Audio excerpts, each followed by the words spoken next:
Hello guys, welcome back dear students. आज की video में हम बात करने वाले हैं जावा में जो टोकन्स होते हैं उसके बारे में।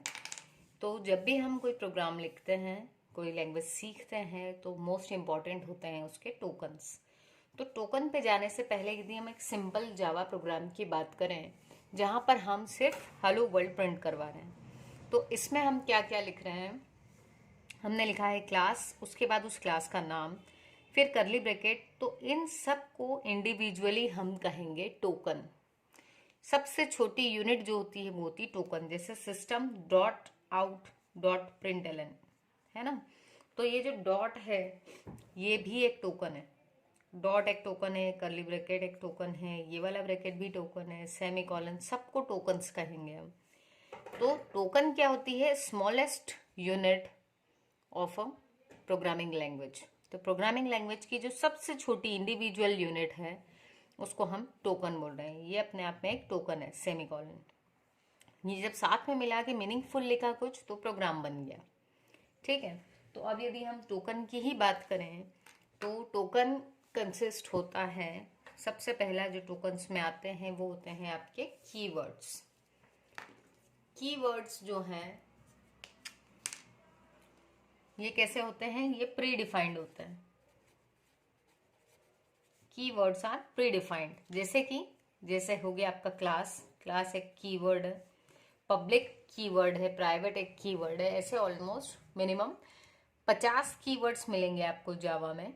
यदि आप कहेंगे तो हम नेक्स्ट वीडियो उस पर बनाएंगे, पर आपको उस पर कमेंट करना पड़ेगा इस वीडियो में कि आपको कीवर्ड्स पर भी वीडियो चाहिए। ठीक है। सो अराउंड 50 ऐसे कीवर्ड, मतलब pre defined words. Pre defined का मतलब होता है कि उनकी डेफिनेशन पहले से दी गई है, और यही रीजन होता है कि हम किसी भी कीवर्ड का नाम से अपना वेरिएबल नहीं बना सकते। ठीक है। तो पहला हो गया आपका कीवर्ड। दूसरा हो जाएगा आइडेंटिफायर्स। आइडेंटिफायर को भी क्या कहते हैं? टोकन। अब आइडेंटिफायर किसको बोलते हैं?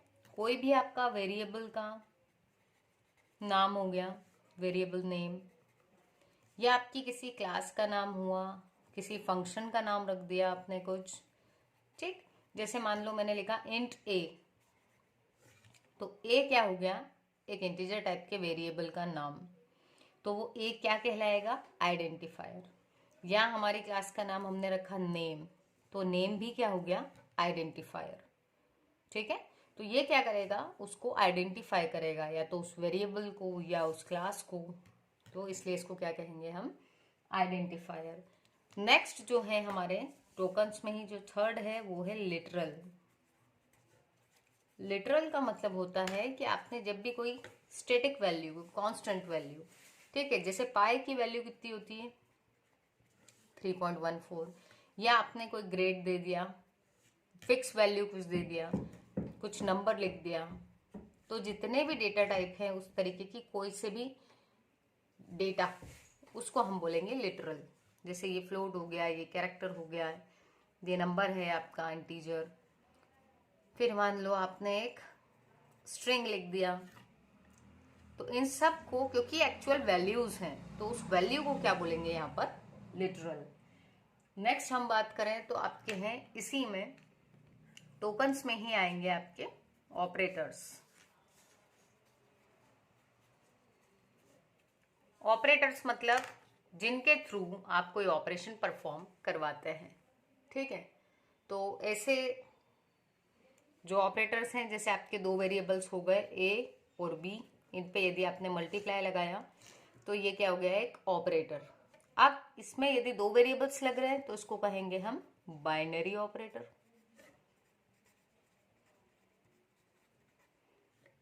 और यदि मान लो आप कोई सिंगल वैल्यू, कोई नेगेटिव वैल्यूज भी होती हैं, तो आपने आगे माइनस लगा रखा था, तो इसके साथ एक ही क्या है? ऑपरेंड। तो ये वाला ऑपरेटर कैसा हो जाएगा? यूनरी। यूनरी ऑपरेटर हो जाएगा। और यदि ऐसा कुछ है जिसमें आपके पास एक से ज्यादा वेरिएबल्स यूज हो रहे हैं, तीन, दो से भी ज्यादा, तो ये हो गया आपका टर्नरी ऑपरेटर। अब यदि हम और अलग तरीके से बात करें तो जो आपके ऑपरेटर्स हैं वो कैसे हो सकते हैं, वो आपके एरिथमेटिक हो सकते हैं। एरिथमेटिक ऑपरेटर्स में क्या क्या आ गया आपका, plus, minus, multiply, division, modulus, ठीक है, ये सारे हो गए आपके एरिथमेटिक ऑपरेटर्स। वहीं यदि हम और देखें तो एक होंगे आपके रिलेशनल ऑपरेटर। रिलेशनल में क्या हो जाएगा, equal to, not equals to, less than equal to, greater than equal to, ठीक है। और भी यदि आपने कुछ पढ़े हैं इसमें तो ये सारे हो गए आपके रिलेशनल ऑपरेटर्स, ठीक। और क्या होते हैं हमारे, लॉजिकल ऑपरेटर्स भी होते हैं। लॉजिकल ऑपरेटर्स कौन कौन से होते हैं, लॉजिकल एंड, लॉजिकल और, ठीक, नॉट, ये सारे हो गए हमारे लॉजिकल ऑपरेटर्स। तो ये सारे ऑपरेटर्स भी अगर इंडिविजुअली बात करें तो इसको अगर सिर्फ एक प्लस लिखा है तो उसको भी हम क्या बोलेंगे, ये क्या है, एक टोकन है, ठीक है। और क्या आ सकता है, इसी में आ सकते हैं आपके सेपरेटर्स भी। टोकन जो है उसमें में आएंगे आपके सेपरेटर्स।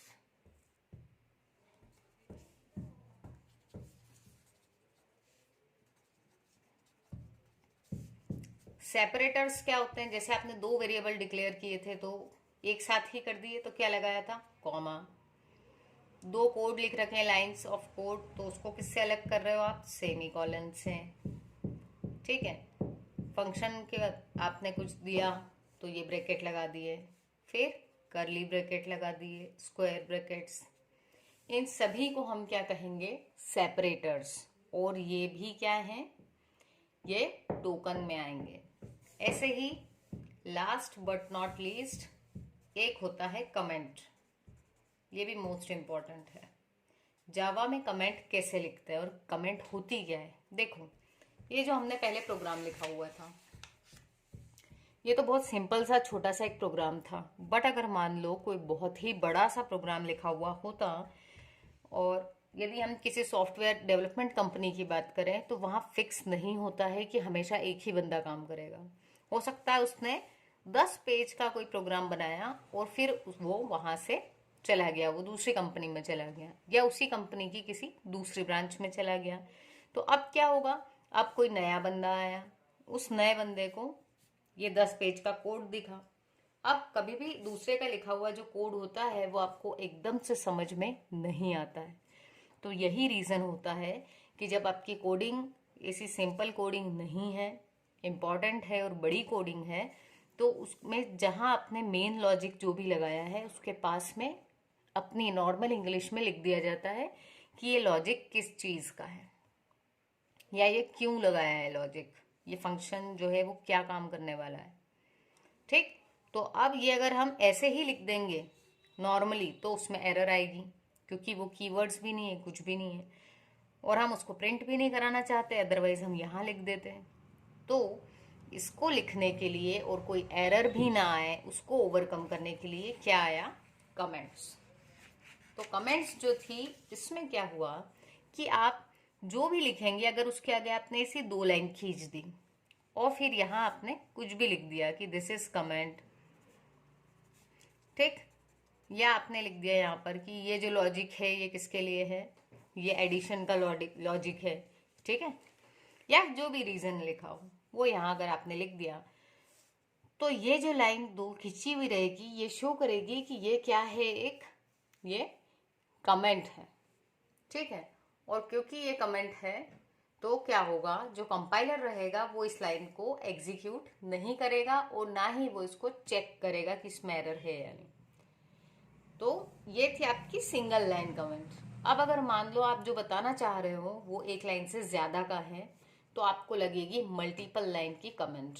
तो आप बार बार या तो ऐसा कर करके लिखते जाएं या फिर बेटर है कि आप ऐसा कर दें, सबसे पहली लाइन में यहाँ से कमेंट लिखना शुरू कर दें, जितनी भी लाइन की कमेंट्स है वो लिख दें और एंड में फिर स्टार और स्लैश लगा दो।